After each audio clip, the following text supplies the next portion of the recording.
Alrighty, ladies and gentlemen, we are back at it again with another pull value video, and this time is going to be centered on the Cyberpunk Edge Runners collaboration, and of course the little add-on, the duo, the B team on the second half of the patch, Luccila and Cartetyhia. So what we're going to be doing today is going over every single banner that's going to be available in the update, talking about basically the confirmed use cases of all the different characters, their damage types, and of course, some of the buffs that they'll be providing, and break down who you should be probably going for in this update based off the state of your account. So without further ado, we're going to get it started over here, just in a bit of chronological order, taking a look at the most popular units in this update. First one up is going to be Lucy, who we know is a confirmed Spectro, and I think I would say at this point, a bit of a Spectro damage dealer, right? Because a big part of like Lucy's kit over here is aside from like seeing through walls and having like some hacks,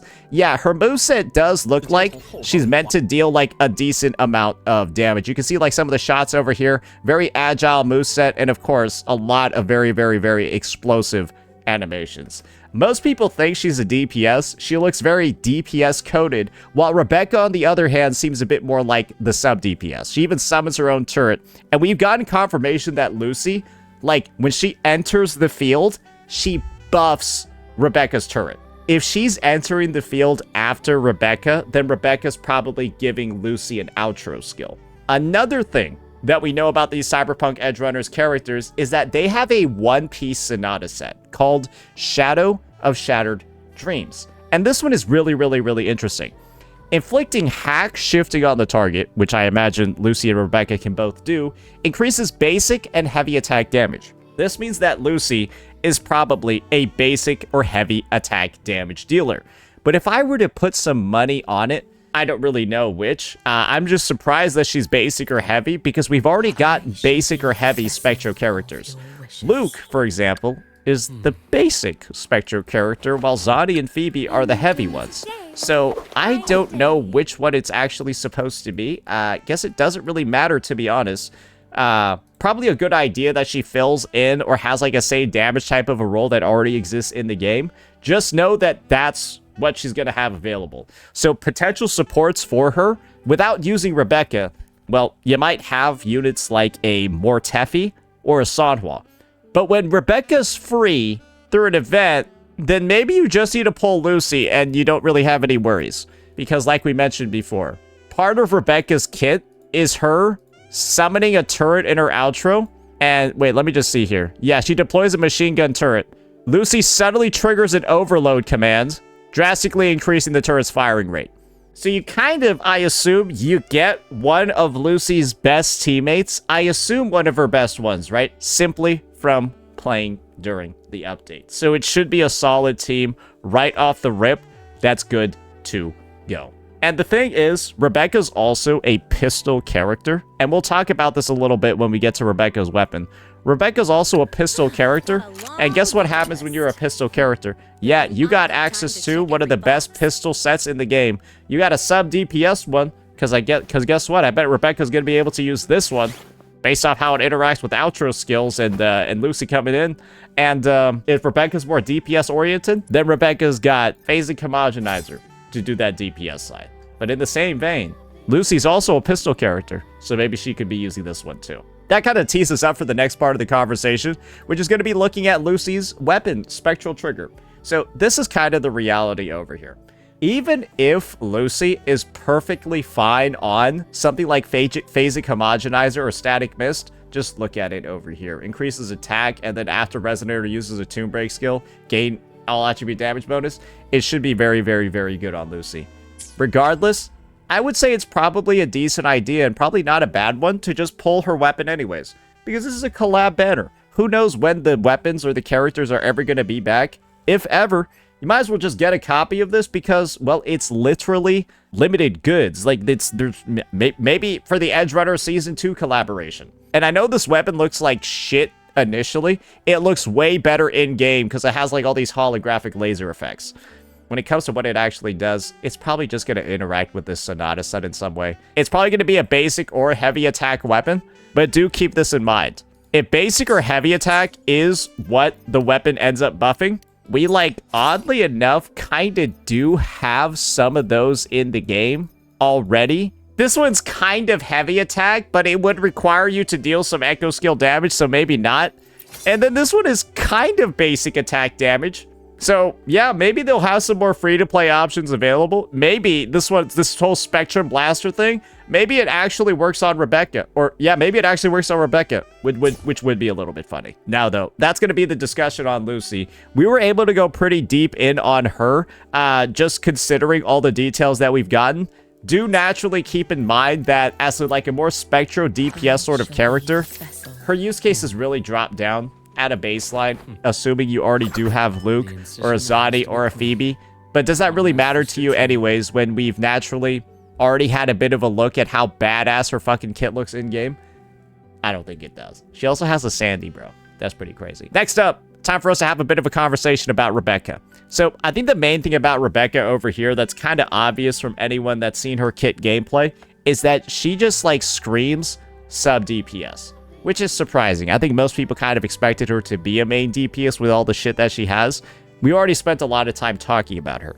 She summons a turret on her outro skill, and whatever her outro is, I'm pretty sure she's going to buff basic or heavy attack. Basically the same exact damage type that Lucy's going to be having. And, well, she's naturally going to have those damage types too. From what we can see about the Atom Smasher Echo, this thing is supposed to have 2 different use cases, so I think one of those basic, the other's heavy. Whoever it is at this point, I don't fucking know, and to be honest, I don't really care either. The main thing is that I just think that Rebecca's probably not gonna have too many use cases outside of a Lucy team, so it's actually pretty supreme, in my opinion, that she's the free unit. And in the same vein, when it comes to her weapon, you're probably gonna be just fine on Static Mist, but you're probably going to want to pull this weapon anyways because, well, what are the chances that you're going to be getting this at any time in the future? However, knowing that Rebecca is likely to be a sub-DPS character weapons are typically way less valuable to, like, the team's damage or, like, the damage ceiling to performance, any of that shit. It's typically way less valuable than a main DPS's one.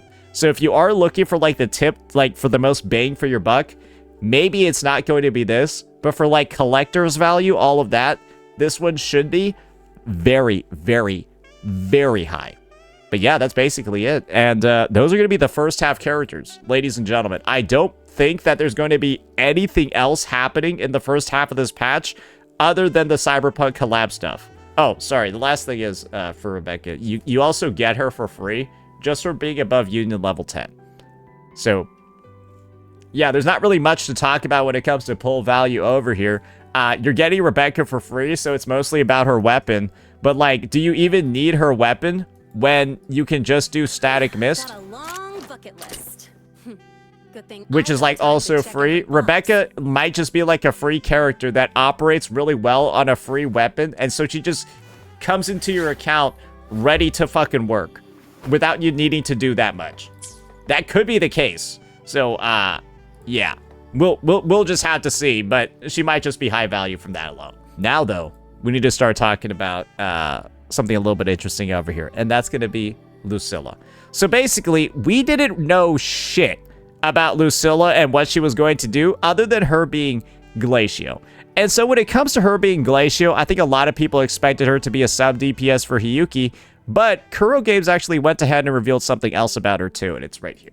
Luccila looks like she has a Glacio Chafe mode, and don't worry, we know it's Luccila because of all, like, the photos and shit. All the symbols look like her stuff. She also got an Echo Skill mode. And the reason why I'm calling it Echo Skill mode is because, well, that's the symbol for echoes in this game. You can actually see that Chu Yan's Law of Harmony Echo set, which is about buffing echoes, also has the same symbol.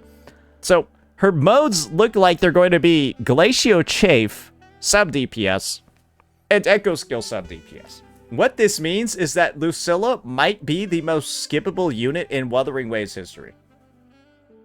Do you want to know why?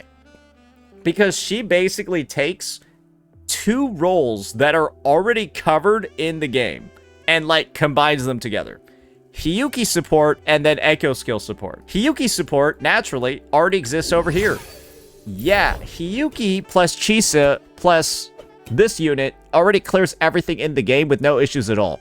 So if you're pulling Luccila for Hiyuki, you're doing it just to free up your Lene. That's it. There is no other reason you are pulling Luccila for Hiyuki at very least. However, maybe on the flip side, you're pulling Hiyuki for her Echo skill. Okay, oh, wait. Oh, wait. We've already got the Echo skill side in the game, too. So, Luccila basically has her roles covered by Lene on the Hiyuki side and Chu Yan on the Echo skill side. And so, maybe her buffs are, like, slightly different or something like that. Maybe nobody has Chu Yan, but she is 2 characters in one, but she's 2 units that you might already have, like, legitimately, you might already have her on your account at the moment. It's a lot of double dipping.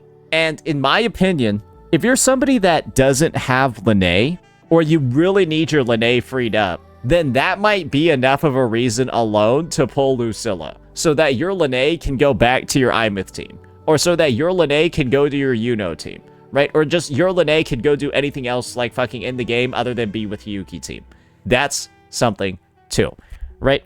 On the flip side, maybe you're over-invested on the Echo skill account. Right? You have your Sigriki, you have your Frolovi, you have your Galbraini, and you're like, oh man, I really need a second support because Sigrika's with Chu Yan, but like, now Frolova doesn't have anybody, so I need Luccila too. That could be a situation as well. But the thing is that Luccila kind of only exists as like this buffer because you have too many teams. It's not that you need to like build teams, it's that you have too many teams and you want to free up some sub DPS characters. But as like a intro character, probably a little bit too constrained. Maybe she's really good on the Echo skill side in general. I don't know how she's going to be better or more general than Chu Yan though. And on the Glacial Chafe side, bro, Lene is so much better of a character than Luccila on that front, it's unreal. Because Lene can do the Glacial Chafe support for Hiyuki, but then also do a bunch of other shit. Luccila is probably only going to be playable with Hiyuki in the Glacial Chafe form, and have no fucking use cases elsewhere in that form. But on the Echo skill side, maybe she'll be a substitute for Chu Yan. As you can probably guess, her use cases do seem like a little bit limited, right? Especially depending on who you actually have. And of course, depending on if you have Chu Yan. And if her buffs are as general as Chu Yan's, then I think she might just be on the same level or better than him, right? Because then she'll have the Glacial Chafe mode too. But if she's like a side grade, if she's actually worse than Chu Yan, stuff like that, then there might be like a bit of like an issue. We'll have to see. And in the same vein, Luccila has a bit of a debuff. And that debuff is going to be called being a Rectifier user. Rectifiers have, without a doubt, like, the worst weapon options in the fucking game. Because they don't have any critical offerings outside of limited weapons. Basically, the standard weapons are fucking dog shit. And maybe Luccila is going to be the amazing winner of the Bosan Astro Lobby reward. And it's not really an award, it's like the Darwin Award. Because who the fuck is supposed to use this thing? No, this thing gives ER, middling attack, and then like gives an attack buff and basic attack damage buff. This thing makes no fucking sense. But maybe Luccila uses this because somebody has to fucking use this thing, right? Like, why would they make standard weapons that nobody would ever use? It just doesn't even make sense. But maybe they did it here. Basically, what I'm trying to get at is that you only get crit stats on like fucking premium limited weapons here. And you don't get it on the standard ones, which just makes them really, really, really fucking annoying for gearing characters. That's an issue every Rectifier user faces.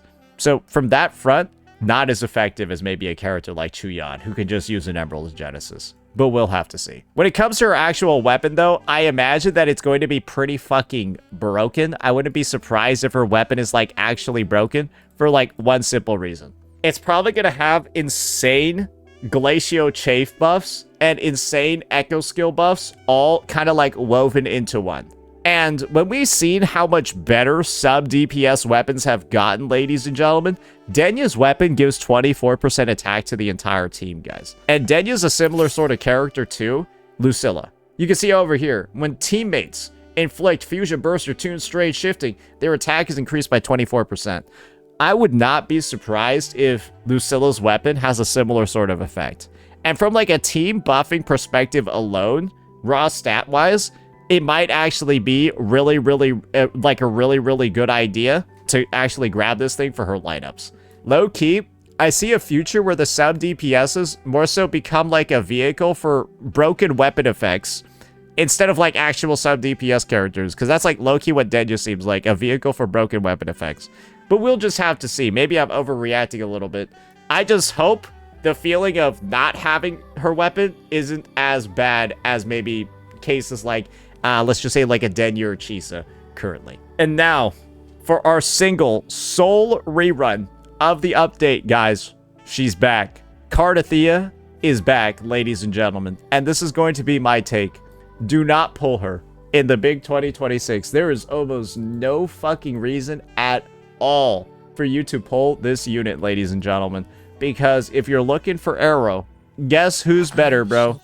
Yep, this fucking geek over here is better, bro. Yep, no, Sigrika plus Chuyod is so much better. It's kind of insane. So that's something that's happening at a baseline. And if you're looking for like a partner for your Chisa, guess what, bro? Just go pull Hiyuki or Imeth. Just go pull Hiyuki and Imeth. Because this character has one big massive flaw. At S0R1, bro, you need Chakona. And so, Cart being on banner, but Chakona not even knowing where Chakona is like so funny. Because if you pull her, but then not Chakona, she's useless. You also need her signature too. So, when you don't know when the Chakona rerun is, if you just pull Cart, and then you don't have Chakona on your account, what do? You just have a brick for like a whole 30 days? Who knows when the Chakona rerun is? Is it next patch? You would need to have her. Like, you need the Chakona, but where's the Chakona? What are you gonna do? This is a disaster, as you can naturally see, right? And that's why a lot of the negative status characters can feel a little bit underbaked. Because, like, dude, why is Chakona not rerunning too? What are you expecting people just to pull this and then... You can probably see what's going on. This is the biggest bait banner, I think, in Wuthering Waves history. Chakona, nowhere in sight. One of the most signature-reliant characters ever. And then she's worse than Sigrika. And then she's also a partner. Like, she needs a partner, Chakona, but you don't know where the partner is. So if you're a new player, get the fuck away from this thing, dude. If you, like, because there's almost no circumstance where somebody would pull on this until they know what's coming up in 3.5. And if you know that 3.5's first phase has a Chakona rerun, maybe you can make the argument. But as of now, when you don't know, stay the fuck away from this thing. But if you have a Chakona that really needs a partner, I guess you can do it because Arrow Rover is free. I guess you could. But you'd rather pull Chakona first, then get a cart, than have a cart with no Chakona. Because at least Chakona can work on other teams or do something. A cart, an S0R1 cart without Chakona? It's the most useless shit I've ever fucking seen, bro. Get it the fuck out of here. Just bin it. Get it out. Nothing else to really say about that one. And also, don't even think about pulling her without her weapon. Fuck it. Do not even think about pulling her without her weapon. The prerequisite to pulling out this banner is basically this. You need to have Chakona, or be dedicated to pulling her. You also got to pull the weapon too, and you also got to keep in mind that Cart is getting worse with age every single update, and is probably, right now, knowing Sigrika's in the game, it's just not a good idea to pull her.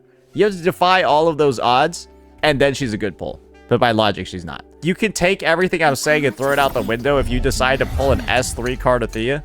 Because, like, then she just solos everything in the game. But, like, if that's what you're doing, then sure. Why are you even watching my fucking video anyways? This is one of the shortest pull value videos I've ever done. And the reasoning for that is extremely simple. There's not a lot of characters in the update. Now let's do a fast round on the 4 stars. Is there anything even slightly noteworthy in here? Ooh, I know. Kuro Games knows that everyone's pulling on the collab banner, so they gave these collab banners the worst 4 stars in Muwa history. You have Lumi, Yohu, and Tao Chi. Yeah, nobody gives a fuck about these. Now, what about the 4-star weapons? Relativistic Jet, Cadenza, and Fusion Accretion. Cadenza's the only good one on here. It is the pistol concerto weapon. So, that's pretty neat. That's something that we got kind of like in the back pocket over there. That should be pretty good. And, yeah, everything else, though, let's see. Lucilla's also going to have the Lumi, Yohu, and Tao Chi dog shit. And Kart's going to have Yang Yang, Yan Wu, and Mortefi. Mortefi is the only good win over there. Yeah, as you can kind of see, none of this stuff is good. This one has Marcado, so that's neat. So, yeah, Marcado and Cadenza. It's whatever. The main thing to keep in mind, though, is that you really want to have your 4-star units that are on the collab banner. You really want them to be maxed out before the banner starts. You want your Lumi at S6, you want your Yohu at S6, your Tao Chi at S6. And if that's the case, then you'll get way more of like the Afterglow or like the rebate currency resource that you can use for some of the shops here. So, yeah, that's pretty much it. But otherwise, yeah, it's a light one this update, guys. All the reruns are super skippable. You should skip Cart. Lucilla is also insanely skippable. You should probably also skip her, assuming you have all the other characters in the game. Like, she is one of the most unnecessary ones. But if you don't have Chuyan and you don't have Lene, maybe. Or if you just need to free up Lene, maybe, and you really like Hiyuki. And then when it comes to the collab units, I think their roles are already filled in-game. 100%. But you get Rebecca for free, so like, why did you get Lucy under weapon? Yeah, I mean, you got the collab banner too, so you got the collab banner at the spending event too, so you might as well. But yeah, that's gonna be it for this one. I think it's pretty obvious what all of y'all are going to do. You're gonna max out this shit, right? You're gonna max the fuck out of this shit. Probably get to like 160 and then call it a day from there. You also got a shit ton of pulls in the update too. I think it's like 20 so far from events and likely more from all the activities that you have in game. So we'll just see. Anyways, that'll be it for this one, ladies and gentlemen. Hopefully it was helpful. Let me know what you all thought. Peace out.